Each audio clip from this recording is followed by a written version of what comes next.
Começa agora. A informação como instrumento de cidadania do Tribunal de Contas do Estado de Mato Grosso. Na edição do dia 16 de julho, você vai conferir. O julgamento da representação interna contra a Cefaz.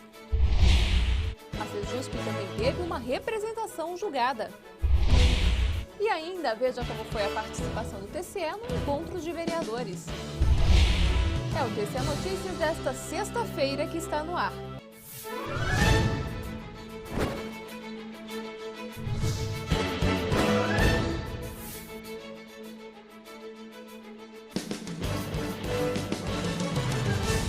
Olá, tudo bem?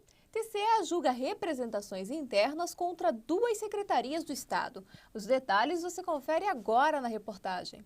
A representação de natureza interna apurou supostas irregularidades que teriam sido cometidas no pregão que envolveu as secretarias de Fazenda, de Justiça e Segurança Pública e a Procuradoria-Geral do Estado, que foi realizado para contratar pessoal terceirizado para monitorar o sistema informatizado da Secretaria de Fazenda e prestar atendimento aos usuários de informática das unidades fazendárias.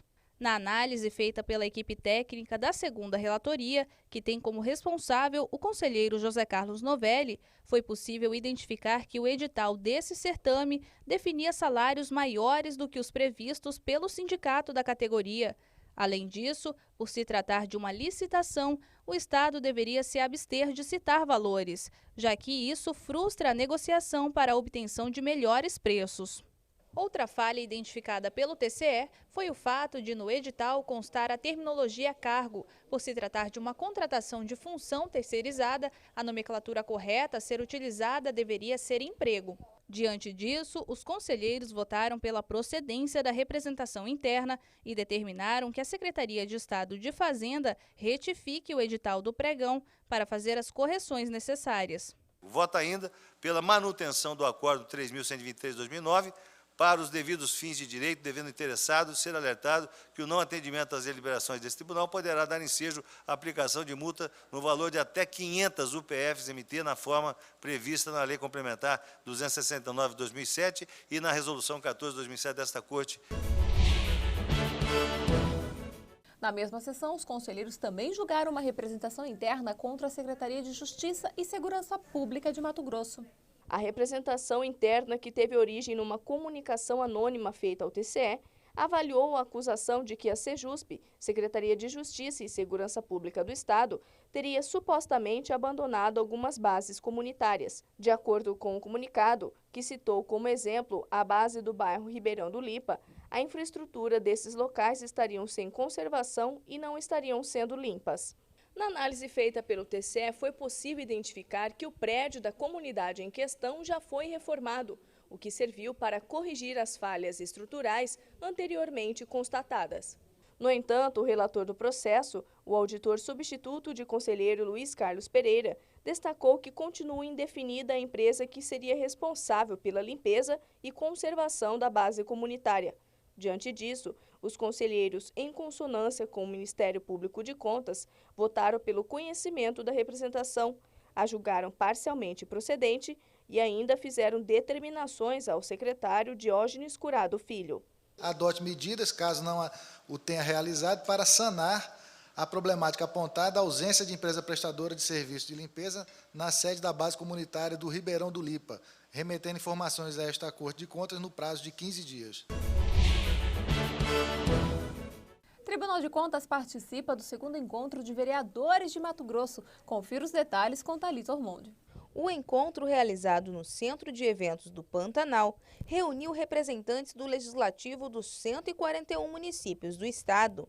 Na programação, a palestra ministrada pelo chefe da Consultoria Técnica do TCE, Ronaldo Ribeiro, foi uma das mais aguardadas. Isso porque o tema abordado ainda gera muitos questionamentos entre os gestores, verbas indenizatórias e pagamento de diária. Este vereador de Santo Antônio do Leverger aproveitou a palestra para esclarecer uma dúvida. Vou fazer questão de participar desse seminário, dessa orientação do técnico lá do Tribunal de Contas hoje e fazer as perguntas para ele para ver como é que funciona realmente a verba indenizatória. Nesta segunda edição do encontro, a participação do Tribunal de Contas que atua como parceiro na busca de melhorias para a administração pública, aproximou ainda mais os jurisdicionados da instituição e da própria sociedade. Antes de ser punitivo, estão sendo conselheiros, estão orientando, está sendo orientativo, e esse eu acho que é o principal papel do tribunal, para que nós, antes estejamos preparados para que não venhamos cometer erros e ser punidos aí do aspecto legal. A participação do Tribunal de Contas no segundo encontro de vereadores de Mato Grosso garantiu a divulgação dos sistemas de aperfeiçoamento na gestão pública. Um deles esclarece justamente o uso correto das verbas indenizatórias e do pagamento de diárias. Durante a palestra, o chefe da consultoria técnica do TCE explicou em quais ocasiões o uso das verbas indenizatórias e o pagamento de diárias são considerados legítimos no julgamento das contas e na apreciação dos conselheiros. Nós vamos trazer as últimas alterações, todo o segmento nosso de auditoria, a forma como o Tribunal de Contas interpreta e entende com relação ao pagamento diário e verba indenizatória. Isso ajuda os gestores, presidente de Câmara, os vereadores, na execução da sua despesa. A UCEMAT, através deste congresso, trouxemos esta palestra, esse tema, para orientar os nossos gestores para se prepararem. A participação do TCE no segundo encontro de vereadores terminou nesta sexta-feira com uma palestra ministrada pelo auditor substituto de conselheiro Luiz Henrique Lima. Nós ficamos por aqui. Todas as edições do TCE Notícias estão disponíveis no portal tce.mt.gov.br. Acesse e confira. Para você, um ótimo final de semana e até segunda-feira com mais uma edição.